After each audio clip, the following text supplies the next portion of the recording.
Malam ini lagi di mana nih? Halo Mas, ini lagi kita di Splendid ngobrol-ngobrol masalah kehidupan lah Mas. Terus masalah carut marutnya bangsa, isu-isu politik dan sebagainya. Kopinya mana Mas? Seruput dulu Mas. Oh ini Mas, Seruput dulu Mas. ini namanya kopi racikan ala Bukus. Bukus, oh ya. Bukus. Coba diserutup dulu Mas, tawarin dulu. Gimana Mas? Mantap Mas. Nikmatnya bikin semangat ya? Iya. Karena apa? Kopi ini benar-benar diproses dengan cara alami. Oh ya Mas, di era zaman sekarang ini tadi saya melihat salah satu keluh kesah driver ojek online Mas.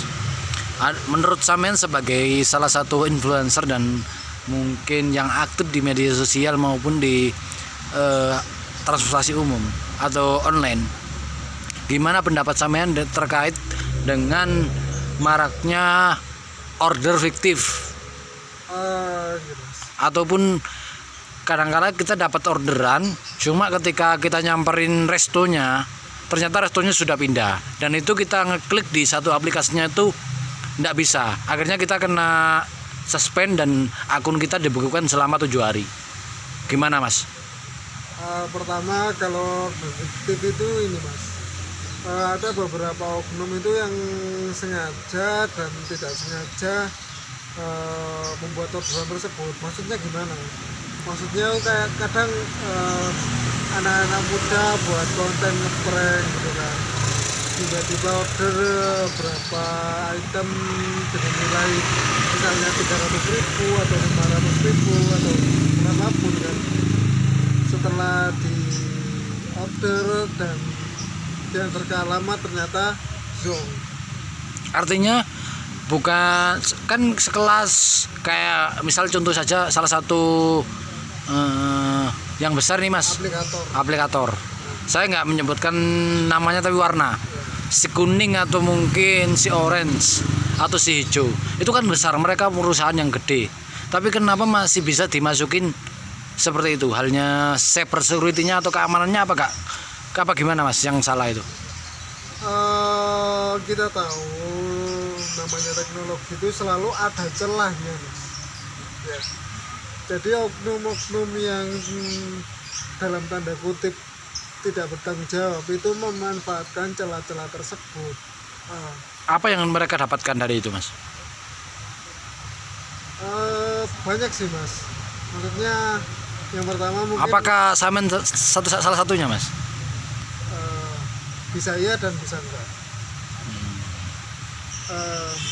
Pertama Pesan buat driver ojek online yang baru maupun customer gimana Mas, agar supaya nggak sampai terkena imbas dari hal tersebut? Pertama ini Mas, kita lihat dulu kalau ada orderan, kita lihat alamatnya itu ke tempat-tempat yang benar-benar terpencil apa enggak. Keduanya itu kita lihat jumlah nominalnya. Kalau misalnya jumlah nominalnya itu dirasa tidak wajar, nah itu sebelum kita antarkan ke customer kan, pertama kita foto dulu total orderannya kan, bukti kwitansi notanya itu loh Mas. Kedua kita bismillah dulu jalan. Nah misalnya itu order fiktif ya, pertama langkah yang harus kita lakukan adalah melaporkan ke pihak aplikator. Artinya misalnya kita narik malam, apakah direspon secepat itu Mas?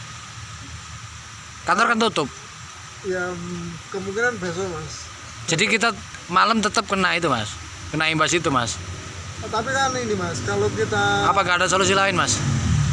sejauh ini yang saya pahami ya memang seperti itu Mas. Jadi kalau kena order fiktif kita screenshot orderannya, terus kwitansinya kita foto, terus kita berikan ke kayak fakir miskin atau panti asuhan, dan bukti serah terimanya kita juga foto kan.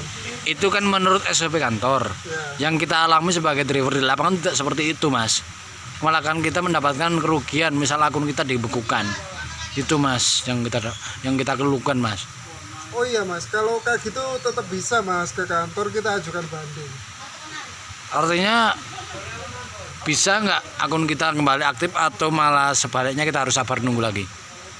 Atau mesti dapat solusi dari kantor? Bisa Mas, ya itu banding. Misalnya Apakah saya bisa menjamin? selama itu terpenuhi itu bisa Mas. Selama persyaratan itu terpenuhi itu bisa.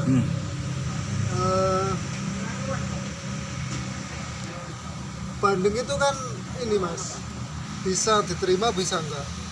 Nah Tapi- itu Mas, resiko kan artinya banyak kan diterimanya Mas. Tetapi kalau persyaratan dan hal-hal yang dibutuhkan itu terpenuhi, itu kemungkinan DACC-nya besar.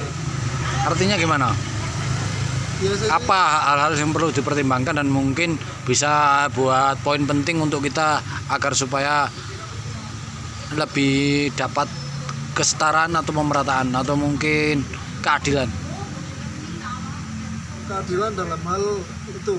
Iya kan kita kan sebagai driver di lapangan kan tentunya nggak semua hal yang merugikan kita direspon sama pihak kantor atau aplikator. eh,